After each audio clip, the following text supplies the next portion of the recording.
Hey everybody, one of the questions that I get the most as a volume wholesaler is how do you build your buyers list? How do you build this buyers list up as big as possible? And so today what I want to do is I want to answer that question. And I'm going to give you the top 3 ways today that I would go out and build my buyers list right now if I didn't have a lot of money. So I've spent hundreds of thousands of dollars on my buyers list over the past 5 years.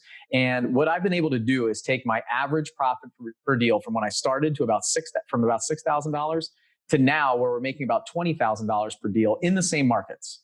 So a lot of the stuff that we used over time has cost us money, but there are a few things that we use now and we've used in the past that don't cost very much money and have been able to blow up our buyers list to be able to maximize our wholesale fees. So let's jump into these 3 tips. And on the third one is absolutely amazing. Like I'm going to jump into this one. So stick around for the last one because it's something that I think nobody out there is doing. And it's probably the best tip that I could possibly give you. So, and it's free. So the first one is reverse bandit signs. So when I got started in this business, I would get a deal and I would try to figure out how to move it. And I had a very small buyers list, just a couple people on there. So what I used to do is I used to put up 5 or 6 signs around. And I know you all know what bandit signs are. Like we buy houses cash, we pay cash, we close fast, those kind of things. But I would use these kind of reverse bandit signs around the property. And if you don't have a property under contract, you can use the areas that you're marketing in to build your buyers list. So what I would do is I would put up some bandit signs around that house. And if I had it under contract and it was vacant, I would put one in the yard and things like that, and all around these areas, like the intersections and stuff around the neighborhood.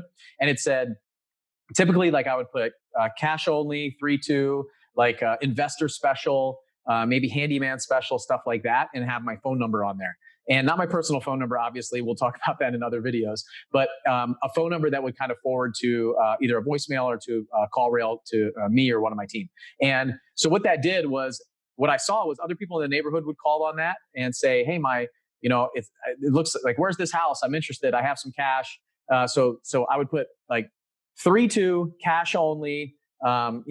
Sometimes I'd even put like 25,000 or 40,000 or something like that, and then a phone number. And as a flipper, I would drive around, and as another wholesaler, I would drive around and call those numbers and say, hey, can you add me to your buyers list? So people will call you and ask to be added to your buyers list and just kind of blow it up. You could also have like text me at this number. So you could set up just a number that people text to be added to the buyers list. It can be voicemail, all that stuff. So reverse bandit signs are amazing. And some of the deals that I had, what I found was the neighbor wanted to move their kid into the neighborhood, and they were cash buyers, but because it was maybe a $40,000, $50,000 house and needed some work and some repairs, and they would pay more than an investor would. So I would be able to find people kind of local in those neighborhoods to be able to buy these properties that I had. So think about that.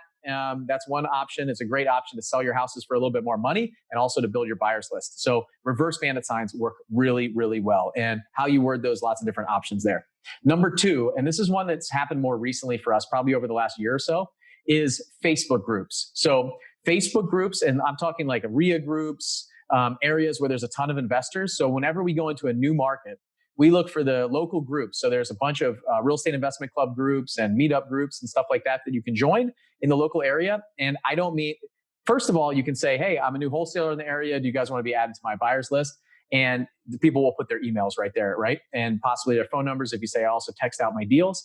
So that's one way to go. But the best way to build it really fast in those markets is to hire a VA or potentially do it yourself if you don't have a couple bucks an hour. But I would hire a VA, a virtual assistant, for like $2 or $3 an hour and have them go into those Facebook groups and look for every single email. Because what they can do is they can go back the last year, 2 years, however long, and people post like, hey, exactly the post I'm talking about.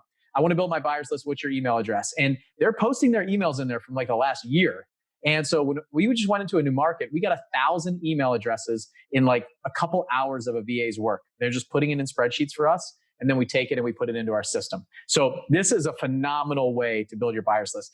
As far as RIA groups go too, you can join the local RIA group. And a lot of times they'll have a directory and things like that may be available in public. So I've gone into a couple markets where there've been public directories with phone numbers and email addresses, and we've been able to just kind of download them and scrape them and take that stuff. So think about that. Like, who is already putting their information out there in public that want this stuff? Like, they want your deals, right? They want this stuff. So go grab those email addresses. That number 2 has made us like thousands and thousands of more dollars per deal, probably hundreds of thousands of dollars on maybe I paid a VA $300 or $400 total to build that thing for me.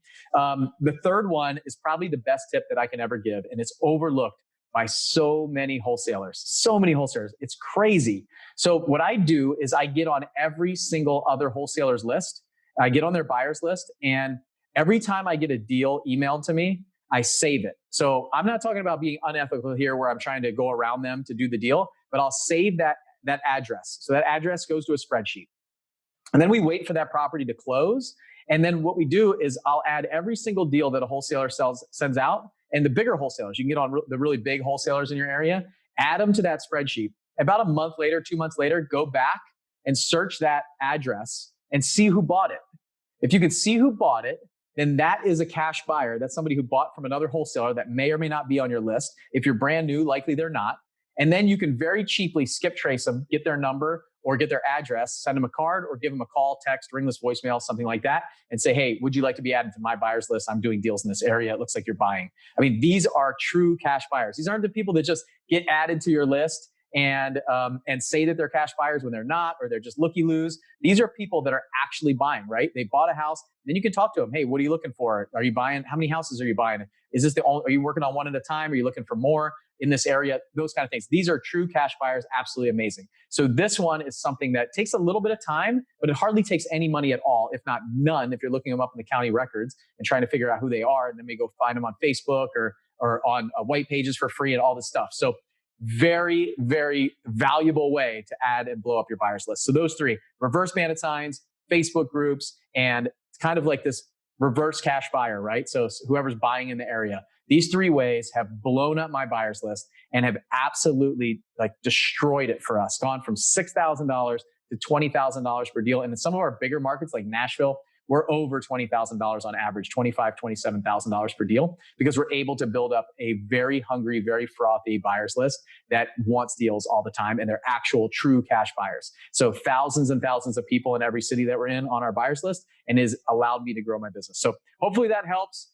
Three best ways that I can give you. There's a lot more that we have. So we have an event, Flip Hacking Live. We go through 10, 20, 30 different strategies. We talk about all this stuff. And at Seven Figure Flipping, this is the kind of stuff that we do on a regular basis. So I hope that helped you. I'll see you on the next video. Have a good day. Bye.